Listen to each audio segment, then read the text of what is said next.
নমস্কার। আজকের এই ভিডিওতে আপনাদের সবাইকে স্বাগত। অনেকেই যুবসাথী সংক্রান্ত আমার কয়েকটা ভিডিওতে, ২ টো ভিডিওতে অনেকে অনেক রকম কমেন্ট করছেন যে, আপনারা হয়তো টাকা পাচ্ছেন না বা ফেইল্ড এসএমএস এসছে। তো যাদের ফেইল্ড এসএমএস এসছে বা টাকা পাননি এখনো অবধি, তাদেরকে বলব যে যুবসাথী টাকা কিন্তু আপনারা যে ব্যাংক অ্যাকাউন্ট হয়তো দিয়েছেন, সেই ব্যাংক অ্যাকাউন্টে কিন্তু টাকা নাও ঢুকতে পারে। তার কারণ হচ্ছে আমি এর আগেও একটা ভিডিও পাবলিশ করেছিলাম যে, আপনার যুবসাথী টাকা কিন্তু ডিবিটির মাধ্যম দিয়ে টাকাটা দেওয়া হবে। তো ডিবিটি সিস্টেম হচ্ছে ডাইরেক্ট বেনিফিট ট্রান্সফার। আধার লিঙ্কড যেটা আপনার অ্যাকাউন্ট থাকবে, সেই আধার লিঙ্ক ব্যাংক অ্যাকাউন্টে কিন্তু আপনার টাকাটা দেওয়া হবে। এবার এই যে যুবসাথী পোর্টালটা রয়েছে, অ্যাকচুয়ালি কিন্তু এই পোর্টালে এই যে ওয়েবসাইট দেওয়া আছে, এখানে অ্যাপ্লিকেশন সাবমিশনও করা যায় না, অ্যাপ্লিকেশন স্ট্যাটাস চেকও করা যায় না। কিছুই করা যায় না কিন্তু। সবই কিন্তু এমনি দেওয়া আছে। অ্যাপ্লিকেশন স্ট্যাটাস চেক করলে সে যুবসাথীর পেজে চলে যাচ্ছে। এই পেজে চলে আছে। আর চেক স্ট্যাটাস ক্লিক করলে পরে কিন্তু কোনো কিছু দেখা যাচ্ছে না। আর এপ্লাই অনলাইন তো বর্তমানে বন্ধই আছে।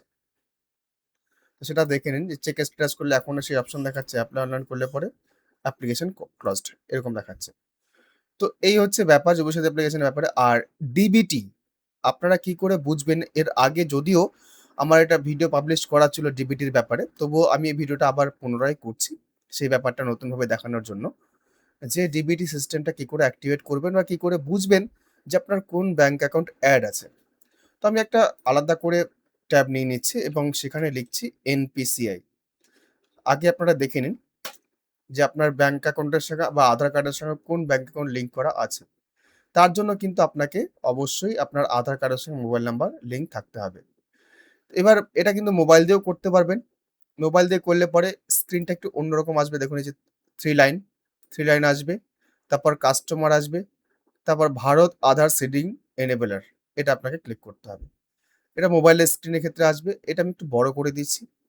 বড় করে দিলেই আপনার আধার সিডিং, ডিসিডিং এই যে দেখুন হোম আছে, তারপর আপনার আধার ডিসিডিং, সিডিং এখানে আমাদের কাজ করতে হবে। অ্যাকাউন্ট ডিটেইলস, আধার ম্যাপ স্ট্যাটাস কোন ব্যাংক অ্যাকাউন্ট ম্যাপড আছে সেটা দেখাবে। তো আমরা আগে জেনে নেব আধার ম্যাপ স্ট্যাটাস এখানে আমার কোন ব্যাংক অ্যাকাউন্ট এড আছে সেটা চেক করে নেব। তো এখানে আপনাকে জানতে হবে আপনার আধার কার্ডের নাম্বারটা দিন এখানে, এই জায়গাতে। এই ক্যাপচাটা ফিল করুন, চেক স্ট্যাটাসে ক্লিক করুন। দেখুন আমি ওটিপিটা সাবমিট করে দিয়েছি। এবার কনফার্ম এ ক্লিক করছি। এখানে দেখুন আপনার যে ব্যাংক অ্যাকাউন্টটা মানে এড আছে সেটা হচ্ছে স্টেট ব্যাংক অফ ইন্ডিয়া। এই অ্যাকাউন্টে কিন্তু টাকাটা ঢুকবে। কিন্তু আপনি যদি মনে করেন যে আপনার অন্য কোনো অ্যাকাউন্টে টাকাটা নেবেন আপনি, তো সেক্ষেত্রে আপনি ডিবিটি এখানে চেঞ্জ করতে পারেন। আমি আধার সিডিং, ডিসিডিং এ যাব। যদি এখানে নট অ্যাপ্লিকেবল দেখায়, তাহলে বুঝবেন কোনো ব্যাংক অ্যাকাউন্টে এড নেই। এর যেহেতু এই ব্যাংক অ্যাকাউন্টে এড আছে, তো এই ব্যাংক অ্যাকাউন্টে হয়তো আশা করছি টাকাটা ঢুকবে। এবার যদিও এটা আমার এর আগে করা আছে, কিন্তু তবু কিন্তু টাকাটা ঢোকেনি। তো হয়তো ঢুকে যাবে। তো আমি এখানে কাজ করছি। এটা আমি চেঞ্জ করে নিচ্ছি। এখানে আধার সিডিং এবং ডিসিডিং এখানে অপশনে ক্লিক করছি এই জায়গাতে। আর এখানে একটা টাইমিং দেখাচ্ছে। এই টাইমিং এর পরে কিন্তু আপনার সেশনটা ক্লোজ হয়ে যাবে। তো এখানে আমি আধার সিডিং ডিসিডিং এ ক্লিক করছি। এখানে ওটা কনফার্ম বাটন চাবে। কনফার্ম করে দিন। আবার এখানে আপনারা আধার নাম্বারটা পুরোপুরি দিন। এখানে সিডিং এ ক্লিক করবেন। এখানে ব্যাংক সিলেক্ট করবেন। এখানে আধার অ্যাকাউন্ট নাম্বার দেবেন। কনফার্ম নতুন যে অ্যাকাউন্ট করতে চাইছেন সেই অ্যাকাউন্ট নাম্বারটা দেবেন। চেক বক্সে ক্লিক করবেন। এই ক্যাপচাটা ফিল করবেন, সাবমিট অপশনে ক্লিক করবেন। তো আমি এখানে সিডিং এ ক্লিক করছি। সিডিং এ ক্লিক করলে পরে ফ্রেশ সিডিং যদি নট অ্যাপ্লিকেবল দেখাতো ওখানে, তাহলে ফ্রেশ সিডিং করতাম।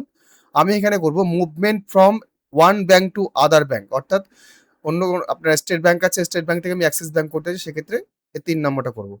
আর যদি আপনি মনে করেন স্টেট ব্যাংকের একটা ব্যাংক অ্যাকাউন্ট আছে, আর একটা স্টেট ব্যাংকের ওই স্টেট ব্যাংকেরই অন্য একটা অ্যাকাউন্ট আছে, তো সেক্ষেত্রে মুভমেন্ট করতে পারেন। আমি এখানে 3rd নাম্বার অর্থাৎ ব্যাংকটাই চেঞ্জ হবে সেটা করব। এখানে ক্লিক করলাম। ক্লিক করে আমি বাকি ডিটেইলসগুলো ফিল আপ করে আপনাকে ভিডিওটা রিজিউম করছি। দেখুন আমি সম্পূর্ণটা ফিল আপ করে দিয়েছি। এবার আমি এখানে সাবমিট অপশনে ক্লিক করছি। এবার আপনার কাছে এরকম একটা টার্মস অ্যান্ড কন্ডিশন আসবে। একদম স্ক্রল করে নিচে চলে যাবেন। নিচে গিয়ে I accept, agree and continue এখানে ক্লিক করুন। ক্যাপচাটা ভুল হয়েছে আমার। ক্যাপচাটা আবার ইনপুট করে দিচ্ছি আমি। সাবমিট। আবার সেই অ্যাগ্রি অ্যান্ড কন্টিনিউ করতে হবে। করে দিয়ে দেখুন এবার ওটিপি গেছে। ওটিপিটা এখানে ইনপুট করে কনফার্ম অপশনে ক্লিক করব। কনফার্ম করার পরে এরকম একটা অপশন আসবে। এখানে লেখা আছে স্টেট ব্যাংক অফ ইন্ডিয়া ছিল, আপনার অ্যাক্সিস ব্যাংকে যাবে, এটা কনফার্ম করে দেবেন। কনফার্ম করলে পরে কিন্তু পরবর্তী যে এরকম একটা দেখাবে, দেখুন এখানে সাকসেস দেখিয়ে দিয়েছে, অর্থাৎ আপনার কিন্তু কাজ হয়ে গেছে। এবার এখানে পরিষ্কার লেখা আসছে যে আপনার আধার কার্ড এখন স্টেট ব্যাংক অফ ইন্ডিয়া থেকে অ্যাক্সিস ব্যাংকে ট্রান্সফার করা হলো, অর্থাৎ সেই সিডিংটা, ডিবিডি সিডিংটা এখন কিন্তু অ্যাক্সিস ব্যাংকে হয়ে গেল। তো এরপরে আপনার কাজ কমপ্লিট, আপনারা নিশ্চিন্ত থাকুন। যুবসাথী যে প্রকল্পের টাকাটা এর পরের মাসে দেখবেন ডিবিটির মাধ্যমে এই অ্যাকাউন্টেই ঢুকবে। অ্যাকচুয়ালি আধার বেসড অ্যাকাউন্টেই সেটা ঢোকানো হচ্ছে। তো যাদের এরকম করা নেই, সিডিং করা নেই বা টাকা ঢুকছে না, তারা আপনারা চেক করে নিন আগে। চেক করে নিয়ে দেখুন কি অবস্থায় আছে, কোন ব্যাংকে অ্যাকাউন্ট লিঙ্ক আছে বা নট অ্যাপ্লিকেবল আছে কি নেই। এগুলো দেখে নিয়ে যদি না থাকে বা আপনি যে ব্যাংকে করে রেখেছেন বা এখানে যে ব্যাংকে করে রাখা আছে হয়তো সেই ব্যাংক মার্জড ব্যাংক বলতে যে সমস্ত ব্যাংক অন্য ব্যাংকের সঙ্গে অ্যাড হয়ে গেছে, মার্জ হয়ে গেছে, সেই সমস্ত ব্যাংকেতে এই সমস্ত প্রবলেমটা বেশি হচ্ছে। তো আপনারা এমন কোনো ব্যাংক অ্যাকাউন্ট দিন যে মার্জড ব্যাংক নয়, সেরকম কোনো ব্যাংক অ্যাকাউন্ট দিন। তাহলে কিন্তু হয়ে যাবে। আমি এটা ডেমো আকারে করেছি। যদিও স্টেট ব্যাংক ছিল এনার, দেওয়ার প্রয়োজন ছিল না। তো আমি তবুও করে দেখালাম আপনাদেরকে অ্যাক্সিস ব্যাংকে। তো আপনারা এভাবে করুন। আপনাদের ডিবিটির মাধ্যমে যুবসাথী প্রকল্পের টাকা কিন্তু নেক্সট মান্থে আশা করছি ঢুকে যাবে। আমি ভিডিও আর দীর্ঘায়িত করছি না।